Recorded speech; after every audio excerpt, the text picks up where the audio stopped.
Welcome back to the Football Heritage.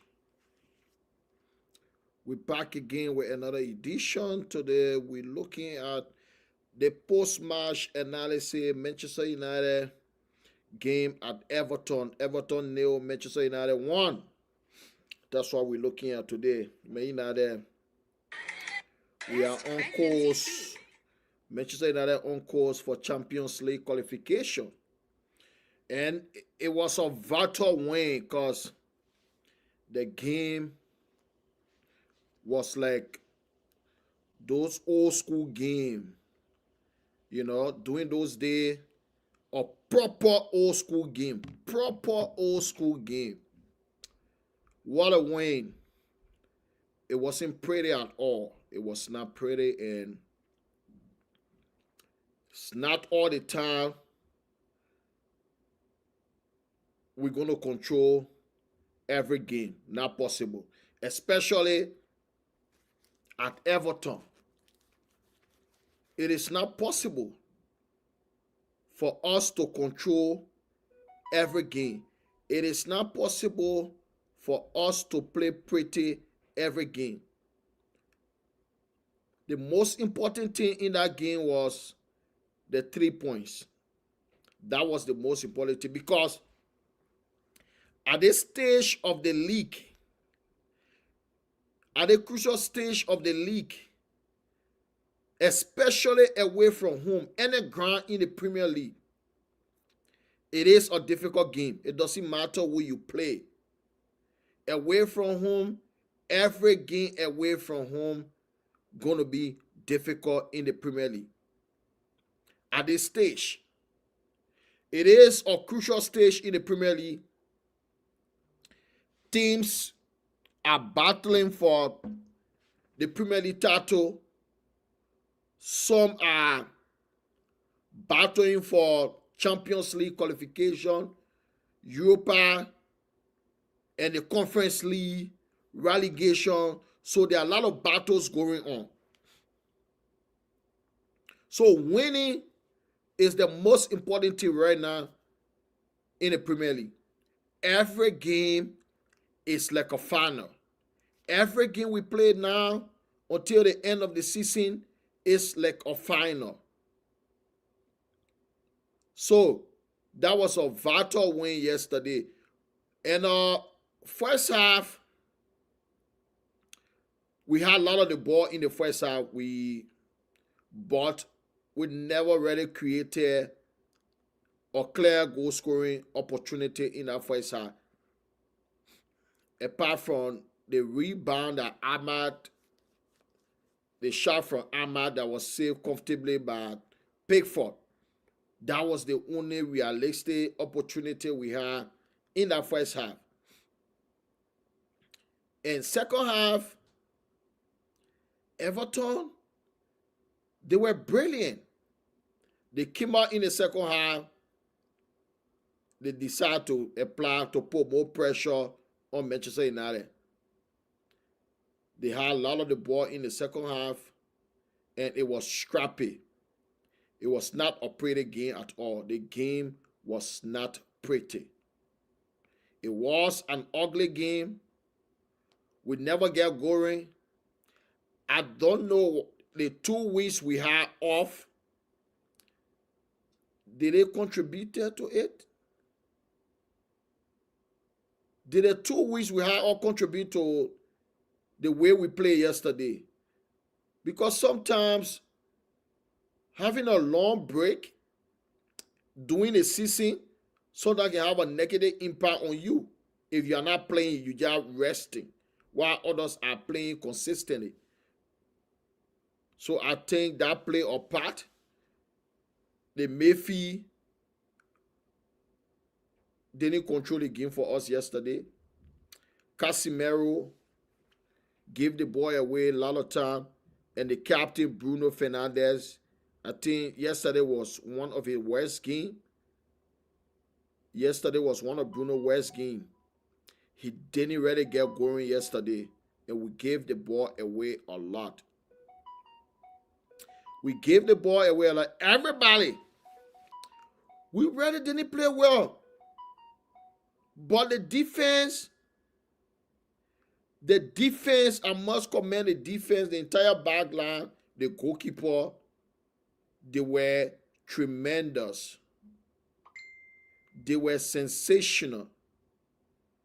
And they were incredible, especially Sonny Laman, the goalkeeper Laman. Laman was sensational in our game yesterday. Save after save, even though most of the save were not worthy save, but I prefer a goalkeeper who will do the basic than a goalkeeper who will have a worthy here and there, and then he will give away cheap goals all the time, like what Andre Onana was doing. Just imagine if we had Andre Onana in goal yesterday. What would have happened if we had Andre Onana in goal? If Manchester United had Andre Onana in goal yesterday, it would have been a disaster. It would have been a disaster having Andre Onana yesterday. But with Laman in goal, we're comfortable. We are comfortable with all the set pieces. We're comfortable. Laman gives us that comfort. Laman makes us to relax. Because Everton had I think 10 corners in that game yesterday. 10 corners yesterday. Particularly in the second half. Corners after corners. But Sonny Laman, he was comfortable punching the ball out or even catching the ball. Very comfortable.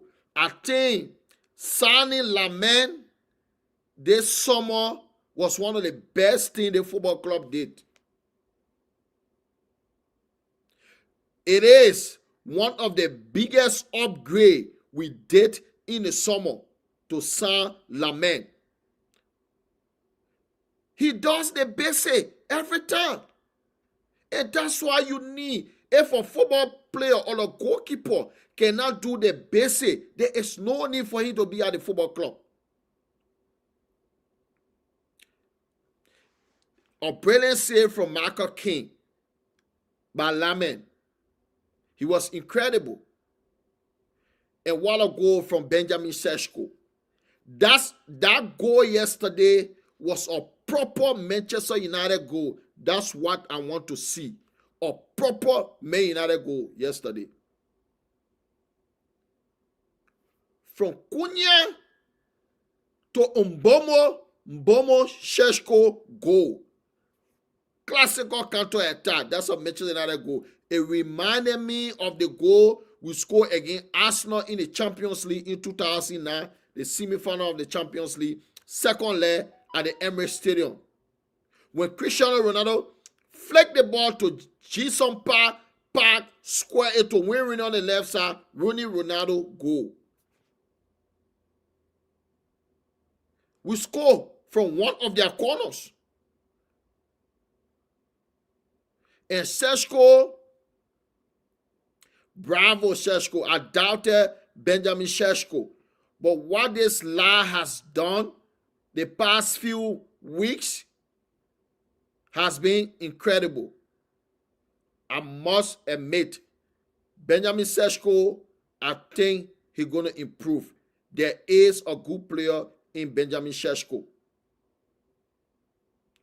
Coming off the bench to win a game for us against Fulham, coming off the bench to win a point for us at West Ham, and coming off the bench yesterday to score that incredible goal to give us a crucial 3 points to put us 3 points above Chelsea and Liverpool for that Champions League qualification space, and 3 points behind Aston Villa. And we are the most informed team. I think we're going to get third place. Because Manchester United is the most informed team in the Premier League, along with Man City. If we're talking about the last 5 games. So, with all the teams around us that are battling for the Champions League spot, Aston Villa, Chelsea, and Liverpool, we are the most informed team. So I do believe with this consistency, the way we play, we're going to get third spot. We will finish third in the Premier League. And yesterday game showed us that we can win game different ways. We have different ways of winning game. The game against City, we battled them, but we couldn't win more than 2. But that game, we battled them from start to finish. Against Arsenal, brilliant. And yesterday, old school game. And look at their corners. I don't know why it's allowed in the Premier League for teams to behave like that. Those corner kicks were awful. Stopping the goalkeeper, pushing player in the box. You have like about 10 players around the goalkeeper, stopping the goalkeeper to come for the cross. What kind of football is that? How is it allowed in the Premier League for teams to just target the opponent goalkeeper doing corner kick? That shouldn't be allowed. It was not a wrestling game. Everton corners were like wrestling. We were playing football. We were not doing wrestling. It was awful yesterday. Absolutely awful. That shouldn't be allowed. But Arsenal, they are the one that started the awful way of playing football, especially set pieces. That is unacceptable. This is 2026. Why is it allowed for team to be pushing the goalkeeper, surround the goalkeeper like that? That shouldn't be allowed. It shouldn't be allowed. But anyway, vital 3 points for all. Benjamin Sesko, continue doing what you're doing, man. That was crucial win. And the next game is on Sunday. We play Crystal Palace at home. We should be getting all 3 points against Crystal Palace. They are not in good form, and we are the most informed team in the Premier League. So, we should be winning Crystal Palace at home because we are the most informed team. And Chelsea, they have Arsenal away on Sunday. So, we could be 6 points clear if we win because we play first. If we win, we're going 6 points clear of Chelsea. 6 points. And when they lose against Arsenal, it will stay at 6 points. And if you look at the fixture, Chelsea next 6 games, they don't have no easy game. It's only, I do believe 100% that we will finish at least 5th. But I don't want for us to finish 5th. Because definitely, if you look at the fixture, definitely Manchester United will finish above Chelsea. Chelsea, they don't have any easy fixture anymore. Definitely will finish above Chelsea if you look at the fixture. So, we should try to overtake Aston Villa next. Because Villa, they are not in good form. Villa not in good form. Particularly at home, they are struggling.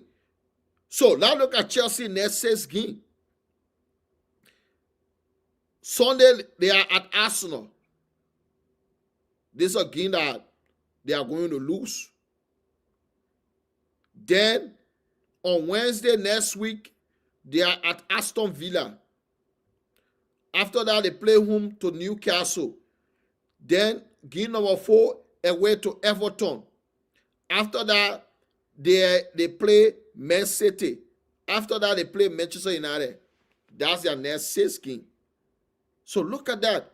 We could be significantly ahead of Chelsea after those 6 games. Because they have difficult fixture ahead than us. If you do the comparison, than us. They have difficult. We have Crystal Palace next. From that, Newcastle, Aston Villa, Bournemouth, Leeds United, Chelsea, Brentford at home. That's our next 6 games. We should be getting more points in those 6 games than Chelsea. The 2 easier games, Chelsea entire fixture, the 2 easier games they had, those 2 games were against Leeds United at home and Burnley at home, and they bottled those 2 games. So we should be finishing third. We shouldn't be looking at Chelsea or Liverpool. We shouldn't be looking at the 2 teams, because we should be finishing ahead of them anyway. Because one, Manchester United will have only 1 game a week until the season ends. So we have 11 more games to play, 1 game a week. And Champions League resume next month. Liverpool will be playing 2 games in the last 16. Chelsea will also be playing midweek game. So they will be playing 2 games. They are also in the FA Cup. We are not. So we have that advantage. We have that advantage. Playing 1 game a week. Our player can be fresh. We have that advantage to finish above those 2 teams. And Aston Villa also, they are in the Europa League and they're struggling. So the bare minimum, we should be finishing at least 3rd play this season. We should finish 3rd. With 1 game a week, 11 games to go, we should be finishing 3rd place. And I think we can do it. Michael Carey can do it. And there has been a great change within the squad. The squad, they look happy than before. And results are also coming. We're having good results. So that's the most important thing. And we are playing better than the way we play under Amorim. And seriously speaking, if Manchester United was sacked Amorim earlier, if we were sacked Amorim right after we lost at home to Teme Everton, I think we would have been in the Premier League title race. I'm not saying that we were going to win the Premier League, but we could have been in the mix with Arsenal and Man City. We could have been the 3rd team. The 3rd team likely to win the Premier League this season. If those fools upstairs, Wakers, Omar Berada, the owners, if those fools could have sacked Amorim earlier, we would have been in a title race. We would have been in a title race. So many points dropped against Wolves at home, Burnley away, Everton at home, 10-man Everton. That was a sackable offense. But they decided to keep him. That was a sackable offense. He should have never returned to Carrington the next day after that Everton game. Amorim should have been fired long time. He should have even been fired last season. Right after the Europa League final, unacceptable to lose to Tottenham, a team that has no identity, or zero team, or team that is zero. They are nothing. A toothless team that Tottenham, losing to Tottenham in a final was unacceptable. He should have been sacked right on the pitch. But they gave him the benefit of the doubt. They decided to allow him to coach. But then he lost at home to Everton. 10 men. For how Everton got red card. If the score is 0-0 and you lose to 10 men, you should be sacked. You should not lose at home to 10 men Everton. He should have been sacked that day. But we have the chance. We have been under the Champions League for 2 years now. Last season and this season, we have not been in the Champions League. So this is the perfect opportunity for us to go back in that competition. Because we have the advantage. We don't have midweek games. The other teams that are fighting for Champions League spots, they have midweek game. They have midweek game. Chelsea will be playing midweek game sooner in the Champions League, the same as Liverpool. Aston Villa will be playing Thursday in the Europa League soon. So we have the advantage. We should qualify. We should qualify comfortably for the Champions League. And the next 6 game, we should be comfortable sitting there. That's what I expect from those group of players. So let's go to the player rating. We start with the goalkeeper Lamens. Incredible, sensational. Every cross, every corner kick, he either punch it or hold on to the ball. That's the big upgrade right there. Looney, Andre Onana was one of the best things this club did to get Sonny Lamen to replace Andre Onana. That's the best upgrade for the summer. So, Lamen get 8 for me, 8.0. He was incredible. Michael King, brilliant shot from Michael King, save it comfortably. He was incredible. And 3 clean sheet in 6 games on Michael Carrick. And we couldn't even keep 2 clean sheets in over 20 games on that clown, Amorim. That fool, that clown of a coach who are playing with 5 defenders yet, we couldn't succeed. So, 8 for Lamens. Diego Dallo, he struggled.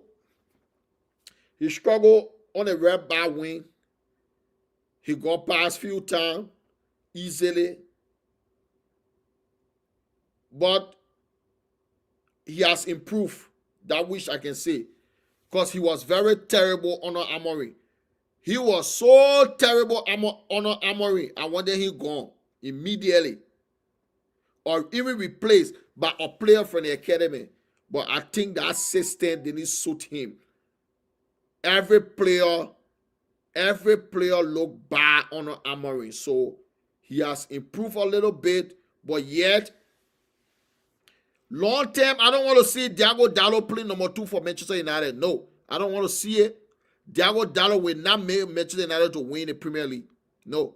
A player like Dallo, we will not win the Premier League if we still have people like Dallo.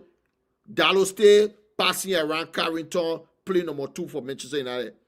So there should be upgrade done in the next transfer window. I want to see an upgrade. Dallo should be gone. Or at least, if he is not gone, let him sit on the bench and watch the number 2. And that number 2 shouldn't be Mazraoui. Because none of them worth to be playing number 2 for Manchester United. So Diego Dallo, for me, 6. 5.5 in fact, not 6. 5.5 for Dallo. Sure, another one. Lazy, cannot attack. This is the reason why when you are playing number 11 for Manchester United, you suffer a lot because of Shaw. He never overlapping. Lazy cannot run. Can't do nothing. Can pass easily a few times in the game. He's one of them. The longest serving player on Manchester United right now. He has been there for over 10 years. This guy. Luis Van Gaal, Mourinho, Solskjaer, all those managers. He shouldn't be at this football club. We shouldn't trade Lucia like we did with Phil Jones. Phil Jones was at the football club doing nothing, taking money. We are now running a charity organization. Manchester United is not a charity organization wherein we feel sorry for footballers and make them earn good money. No. We're not running charity home. Shaw should be gone. I don't want to see Shaw at Manchester United next season. I don't want to see it. We cannot have 2 the right back and the left back, Shaw and Dallo, we cannot have weakling, lazy. They are not good going forward. They are not good defensively. We cannot have those kind of rep and left back at this football club next season. If we are a serial club, if we want to be serial, we'll get rid of Luke Shaw and Diego Dallo in the summer. Because you're not winning the Premier League with Luke Shaw at left back or Dallo at right back. It's not happening. Because the right back and the left back positions are two pivotal positions on the pitch.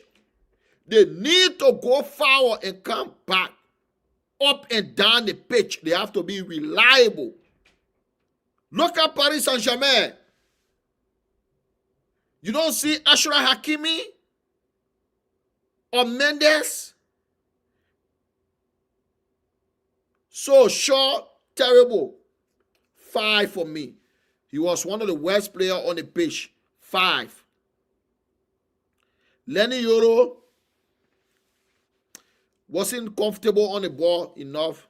We really miss Lisandro Martinez, a ball playing center back. Euro is not that type. He's young. I always give young player grace. Lenny is very, very young. He's still learning his trade. Lenny Euro is still learning his trade. He is a young player, so I must give him grace. I'm not going to put too many pressure on Euro.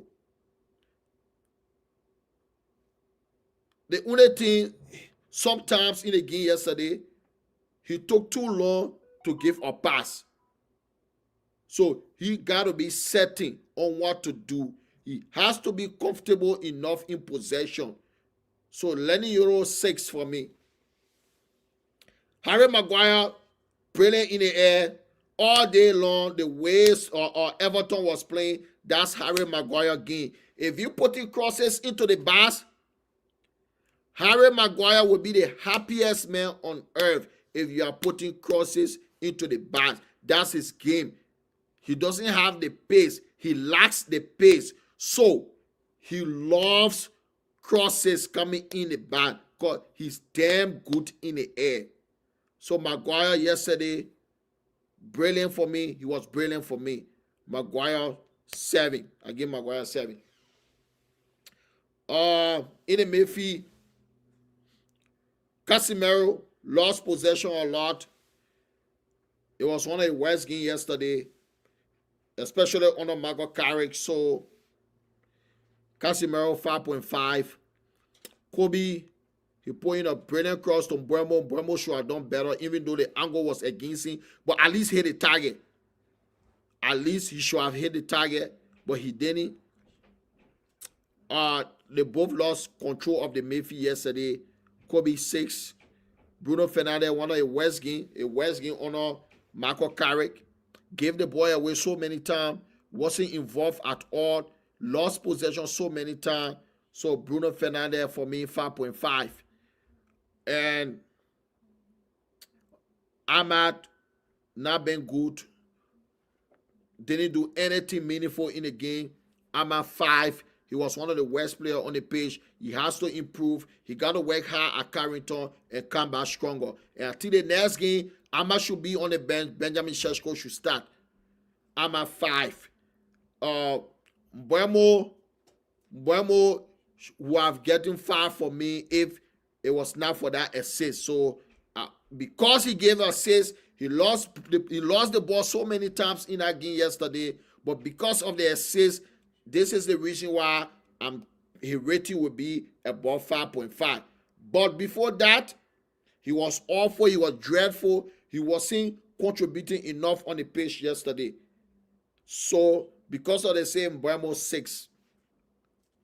Matthias Cunha worked his socks off. He couldn't get going because Luke Shaw will never and ever overlap. Luke Shaw didn't help him. This is the problem with Shaw. When you play on the side of Shaw, you're going to suffer. The time you expect him to overlap, he will not. Because when you overlap, definitely you're going to draw defenders towards you. Then we give your number 11 the chance to either give a pass or beat the guy that right in front of him. Cunha, a great pass to Mbeumo, 6 for me. The same as fair enough. He was not great, but that pass yesterday shows you that it tells you that the quality he has. He's a quality player. Boma and Cunha, that's one of the biggest upgrade we did. Moving from Garnacho and Sancho, or let's say Garnacho because Sancho on. Let's say moving from Garnacho and Anthony or Garnacho and Sancho to Mbomo and Cunha. That's a big upgrade. I think this is the reason why we are doing what we are doing. So Cunha 6, Mbomo 6. And last, we come to the substitute. Benjamin Sesko came on in school. Benjamin Sesko, great goal, and he never complained. The last, he never ever complained. He will sit on the bench when the coach tells him to warm up. He will go and warm up, and when they put him on, he do what he can do to save his team. And yesterday was no different. He came on yesterday. He scored a winner. So Sheshko for me, 7.5. The man of the match, he's right there, right beyond Lamin. I gave Lamin 8 and Sheshko 7.5 for me.